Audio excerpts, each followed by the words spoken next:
Please kindly click on the red subscribe button below this video and subscribe to our YouTube channel. Thanks, God bless you as you do this. God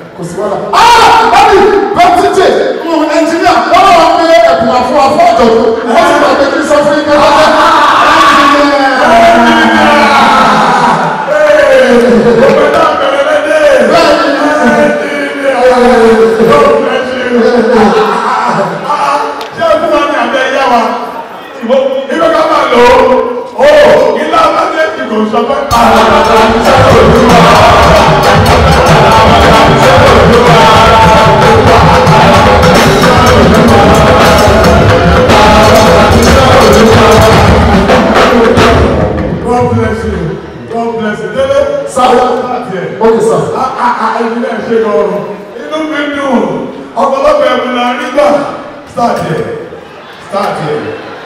Start here now. Start here. Start here. Engineer. So, what is the password? Okay. What's it for that? We have start here.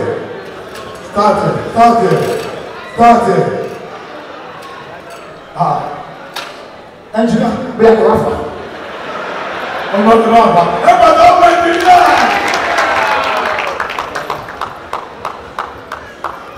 What is it?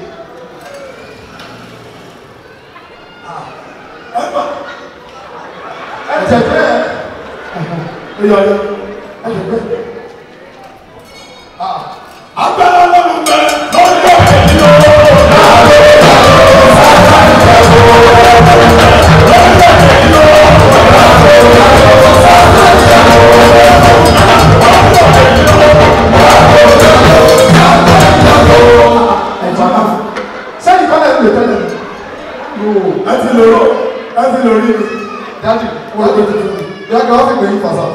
What are you going to do?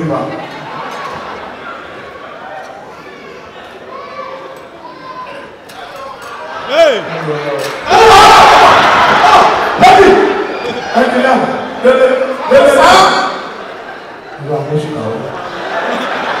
I said, engineer, God bless you. What do you learn? I said, you go. I said, I go with that. Okay, sir. You are never going to master. You got that number. I want to go to the policy. I want to see the water. I don't want to room. No, I don't know what to do. I don't want to. I should go.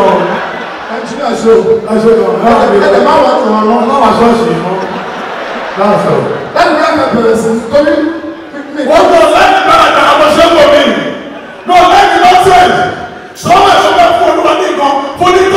Thank you so much for watching our videos, and importantly, you need to subscribe because we drop videos almost every day. You have to subscribe. There's a circle here written Gua TV. Click on it, you see a subscribe button. Click on the subscribe button. That's all. And if you have a big show coming up, any event, you can call us.